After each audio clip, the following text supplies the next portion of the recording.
at home with the use of technology. Because maybe you will hear from the news from time to time that elderly may have accident at home. For example, they fell down in washroom.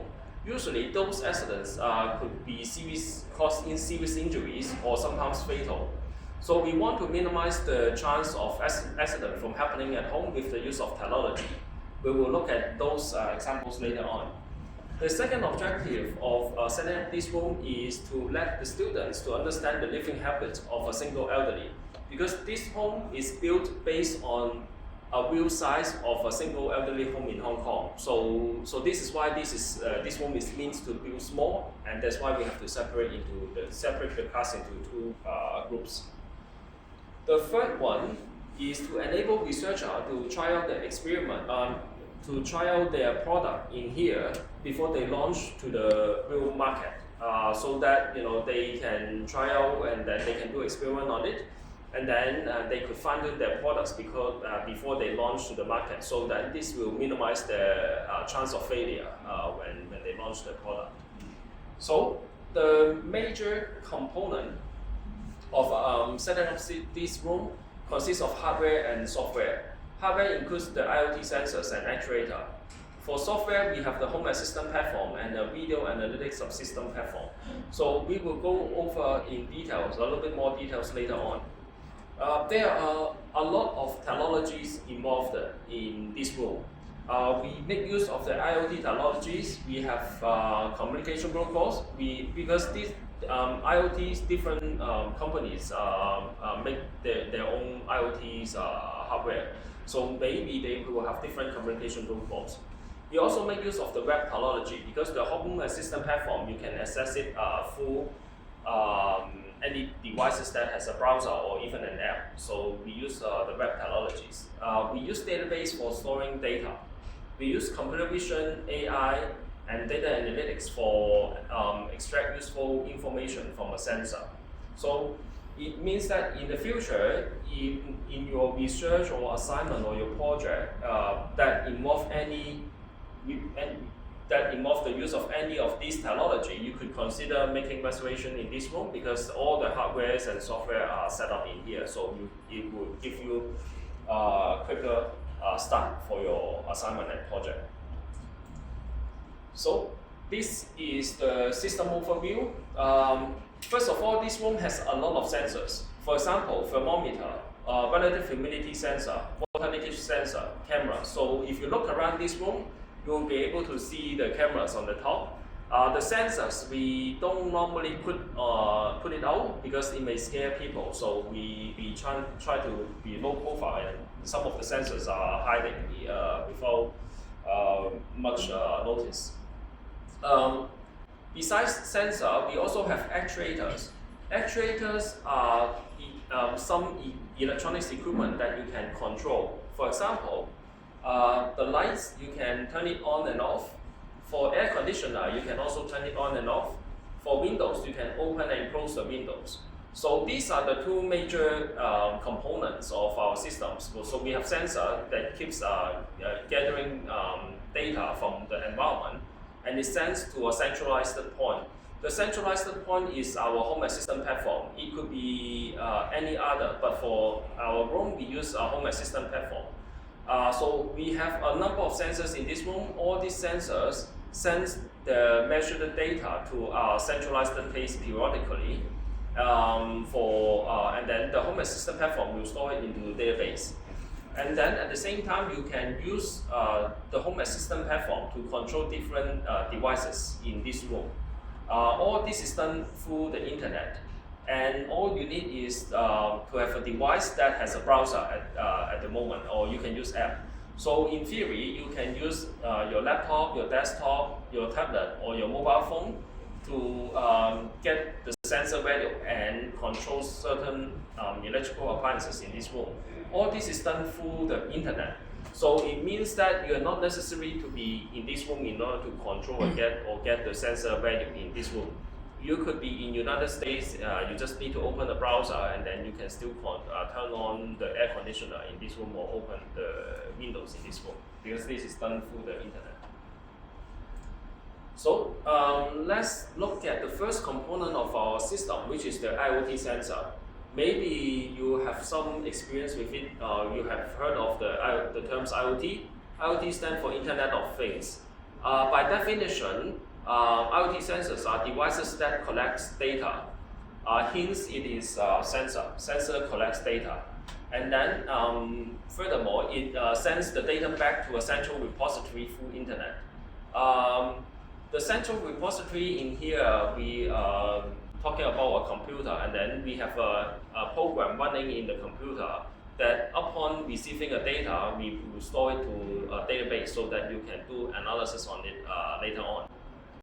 And there are many types of sensors available in the market these days. These are just a few. For example, the temperature and relative humidity sensor. Do you guys know which one is which? Because we have 6 sensors in here and we have 6 pictures. Do you know which? Can you guess? Is it this one? Temperature and relative humidity. No? Humidity. This one? Yeah. Yeah. It shows in here, it has a display. So it actually, this is a quite common sensor in the market these days. It measures the temperature and relative humidity of a room. These two elements together, in fact, they measure how comfortable a room is. For example, if your room is, if the temperature of your room is very high, then it is not comfortable. Alvin, allow me to ask a question. Okay. Similar setting can be used and adopted in hotel rooms if we wish, I guess. Yeah. In fact, they have some of the hotels, they already implement this good. in Think about the it. hotel Projects. rooms. Yeah, and I've done a project on that before. So this is basically how you measures how comfortable a room is, because your temperature may be set to be very nice, say 25 degrees Celsius, but the humidity, if it's very high, it will still feel very uncomfortable. So this is a very common sensor. Luminance sensor is, do you know which one? Is it this one? This one? Okay, so you have some background with these sensors. Yes, that's correct. Do you know what it measures? Luminance sensor. Any idea? Light. Yeah, very good. Yeah, it measures the brightness of a room.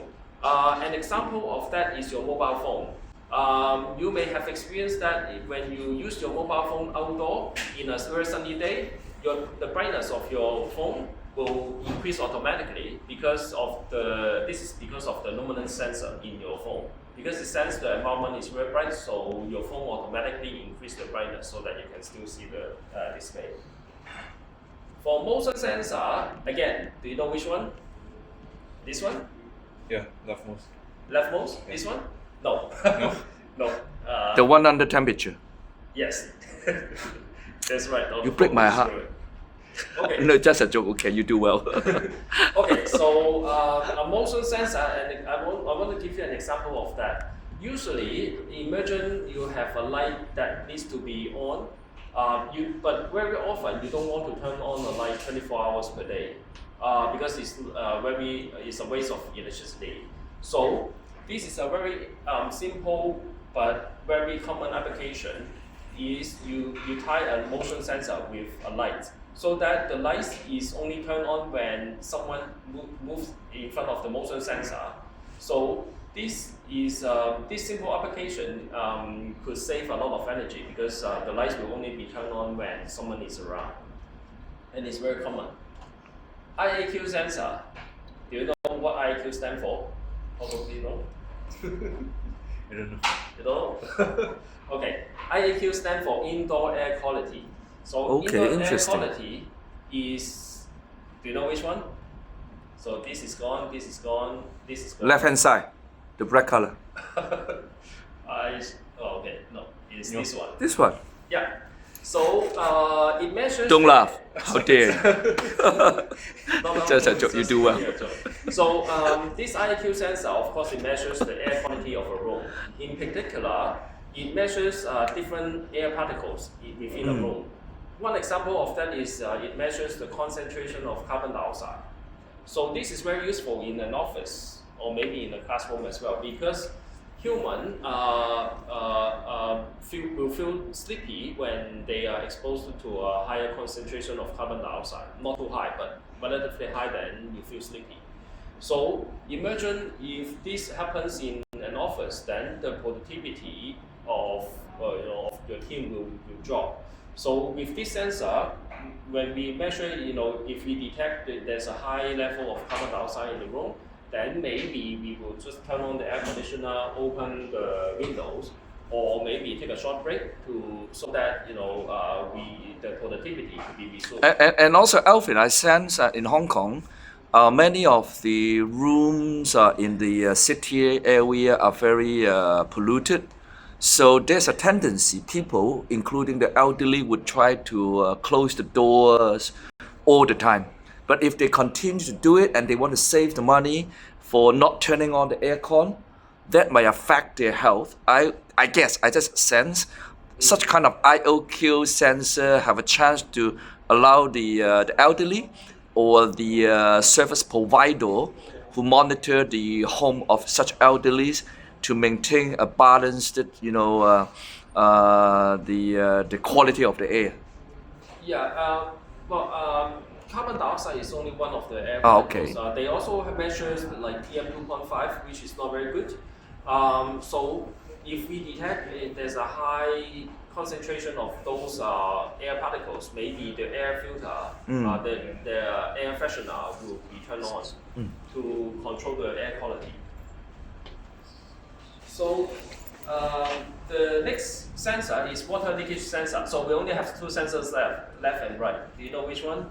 Yes, this is the water leakage sensor. So you can tell it is a little bit different from other sensors because there are two metal parts sticking out. The way it works is if this sensor is submerged in water, so the electrical current can pass through from one metal part to the other end, making electrical connections. So this is how this one works. And this sensor is usually put very close to a water pipe because, as you know, water pipe is for usually these days the water pipe are usually hidden within a wall. So and there are a number of pipes inside, so it makes it very hard to troubleshoot when there's a water leakage. So if we place a water leakage sensor near each of the pipes, then it will help us to troubleshoot where the water leakage is, or how it will speed up the time that we find where the water leakage is. So it speed up the troubleshooting process. I also see an application.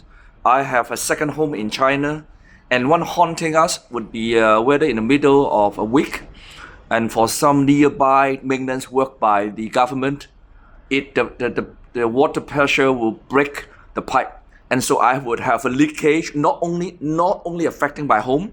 If the water pipe in my apartment break, the water leakage to the other floor, people might sue me.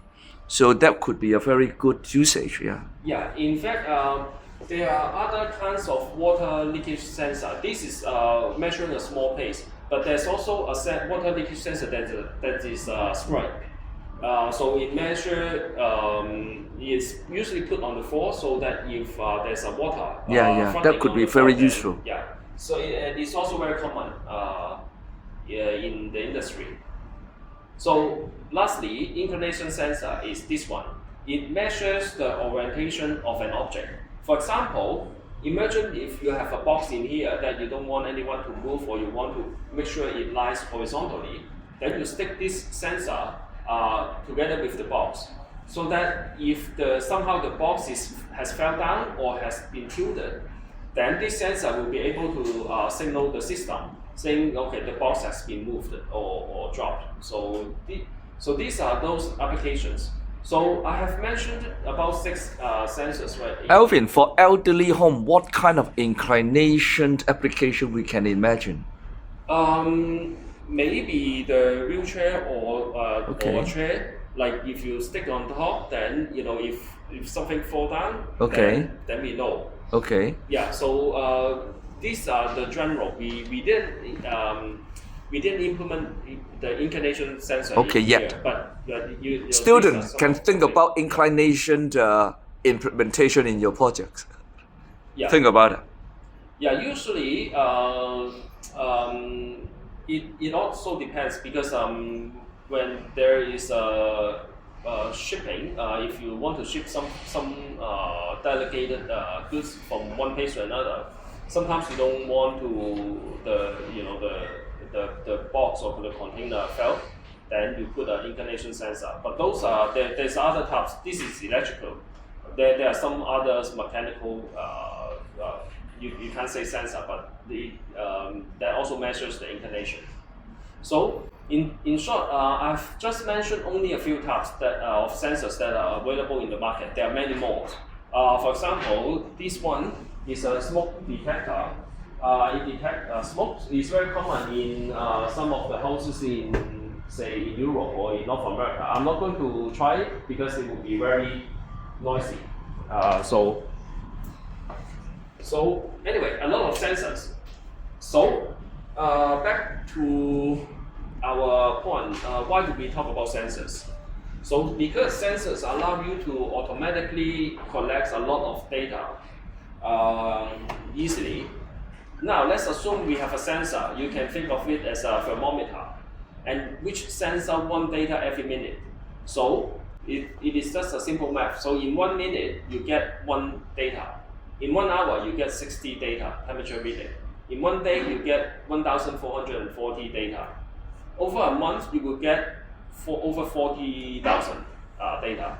In a year you get roughly half a million of data. These are all the data generated by only one sensor that gives out one data every minute. So it's not particularly fast, but this is a typical settings. So just to give you some idea, in this room we have about 20 to 30 sensors. So you can imagine 1 year we have a lot of data available. But bear in mind, data by itself is not very useful.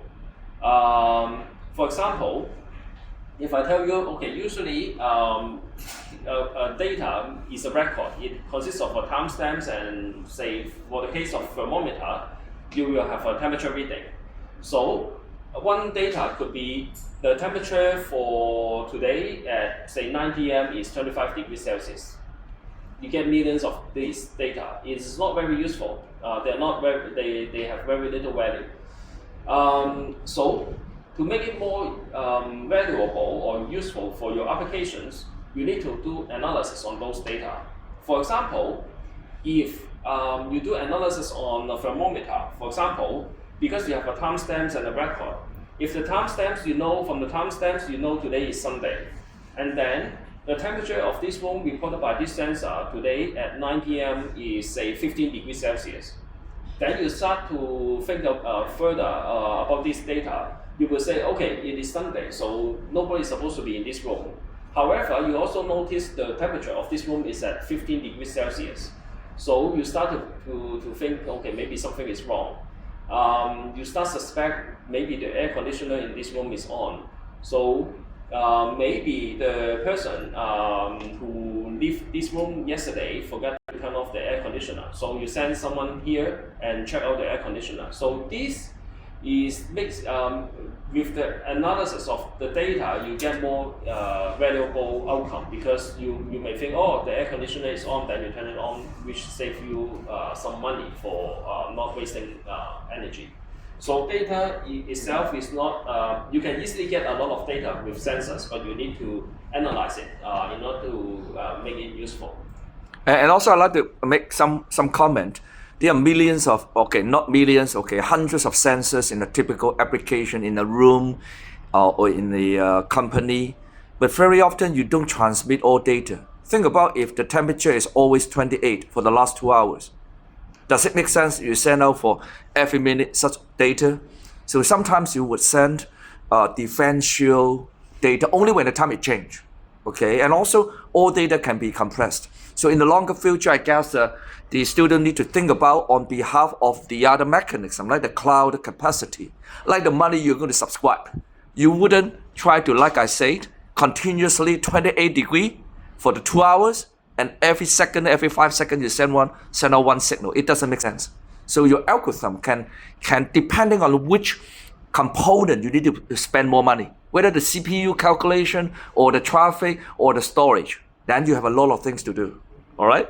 That's Yeah, my this little is 1 cent. a very good suggestion because in reality, as a matter of fact, if you're talking about sensors, it could be not in a room because in this room we have electricity, but if a sensor is placed in a very remote place, then you have to use dry cell or something where electricity is very limited. Then you don't want to send data every minute because it will run out of power very soon. So this is why there are different protocols for the sensors that will try to save electricity. So yeah, so this is a very good point. So before we go to the software part, is there any questions about the sensors? It's a new area to them. Computing students normally not very good in sensors. But I can say that you don't need to be an expert in sensors, but you need to know that it exists. One day when you deal with your potential business partners, they sell you sensors. You know what they're talking about. That is enough, okay? Okay. So 有時佢哋唔需要自己做。係。So the second part is the second component of our system is the home assistant platform. So this is a software. So it is a free and open source software for home automation, in particular for home automation. So it is very suitable for web development. These two are the screenshot for the home assistant platform. The web page we usually call a dashboard in this case, and it serves two major functions: to display sensor data and control electrical appliances. You will have a chance to play around with these two later on. So the last one is the video analytics subsystem, in which that it doesn't get data from sensors. However, it gets the data from the camera. However, as you know, a camera produces video stream. However, it is very similar to data. It is not too interesting. You can imagine right now these days, this video, one of the example is placed in a security room. So a security guard looking at the video constantly, or when something happen, we just look at the recording to see what's going on. So it's very limited use.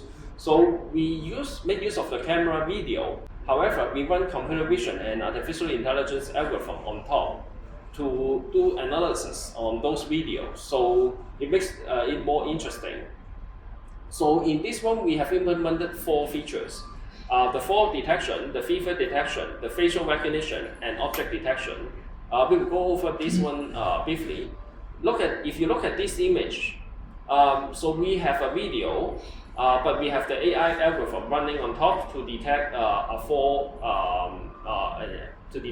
event. So in this case, if this person fell down, then we were able to capture this posture, and then we send a notifications to a caretaker or the relative of the elderly, so that they can come to the room and check the elderly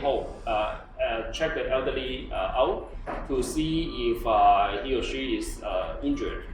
So this will minimize the chance of the impact of the accident. Similarly, for fever detection, we also have similar things, but with different AI algorithm, and we also use an IR camera. So if we detect the temperature of a person is above certain degrees, then we send a notification again to the designated person, and then the designated person can come to the room and bring the elderly for medical checkup. So this hopefully will also reduce the impact of the illness. So the third one is the facial recognition, which is in here we use it for access control.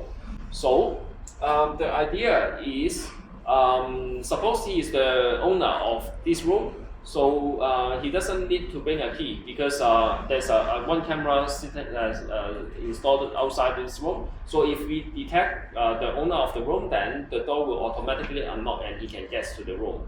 So on the other hand, if the system doesn't recognize the person, then the door will remain locked. There may be a case where an intruder or the stranger somehow is able to capture the photo of the owner and then try to hack into the room. However, our facial recognition algorithm is still smart enough because it is able to distinguish the difference between a real person and a photo. So it means that this case, even the intruder has a photo, somehow has a photo of the owner, he still cannot get into the room. The last one is for object detection. We run another AI algorithm on top. This one specifically, it basically identifies all the items in the room. For example, in this picture, we can identify this is a person and this is a water bottle. So the use of this is suppose the elderly forgot where he or she put his or her water bottles in the room. Then he can, the elderly can send a command to our system, and then our system will be able to identify the object quickly, so that the elderly can pick up the items quickly. So this is all about the description. So later on, you guys will be doing a lab session for using the Home Assistant to look at the sensors value and to control the actuators. And we will also show you the video analytics subsystem to detect how we detect a fault event. So before we move on to the Home Assistant platform, any questions? Alvin, our time is until 11:20. Thank you. Okay. Thank you. So let me fire up the Home Assistant. So this is our Home Assistant platform. So we have the controlling part, which you can control later on. We have the monitoring part. So just to give you an idea, so right now this is measuring the temperature of this room and the relative humidity of this room. And this is the sensor of the temperature and relative humidity. You can see there's a display in here. And the number matches the sensor, the numbers in the dashboard.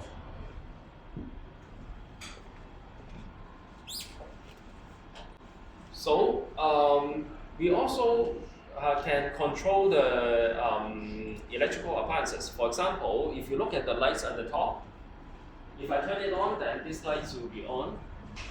I also want to, you can try out these other things later on, but I want to mention about these lights. This is also another light, but this is designed by a researcher because elderly sometimes has mobility problems and they cannot always go outdoor to enjoy the sunshine. So the researcher invented this light and they put it into this room for tryout. This is the third objective of setting up this room. So he wants these lights to mimic the sunshine. So I will turn it on. Oh, okay, someone has okay, you will have a chance to play with that one later. So now I will turn on this light, but don't look at it directly because it will be very bright. Yeah, so this is an example of this. Elderly sometimes need sunlight in order to be healthy. Yeah. We all know. All people need sunlight. So this is done by I never see it. I want one at my home.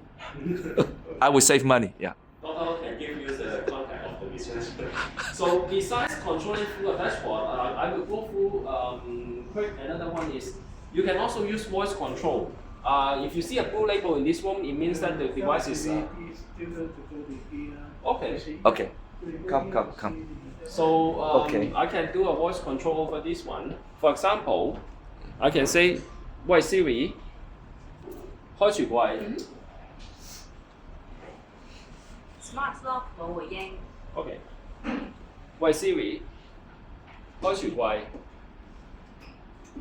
So this will be open automatically full voice command. So there's a Siri system in here.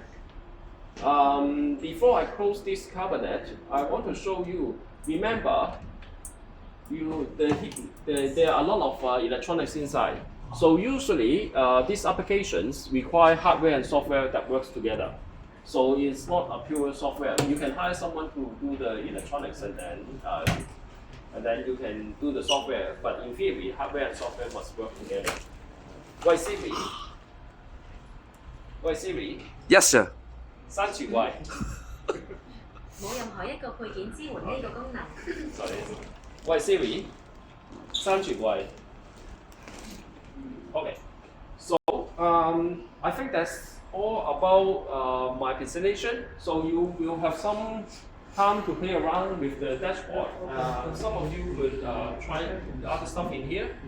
Dr. Ho has an iPad for controlling other stuff, and you can use the mouse as well. For us, I think we You student, they don't see they don't see can the also screen. come here. Come here. Okay. So this is also a video. Maybe someone could control the appliances. Okay. Sorry. Yeah. Big deal. It's just a video, so it's very boring. However, when we have AI running on top, so this is AI running on top. So if someone fell down, then we will be able to detect the event. For example, if I kind of bend down, I don't know, you see, then it will be identified. So this is how we use AI algorithm to detect certain event in here. So I think that's all. You guys could play around the dashboard or play around the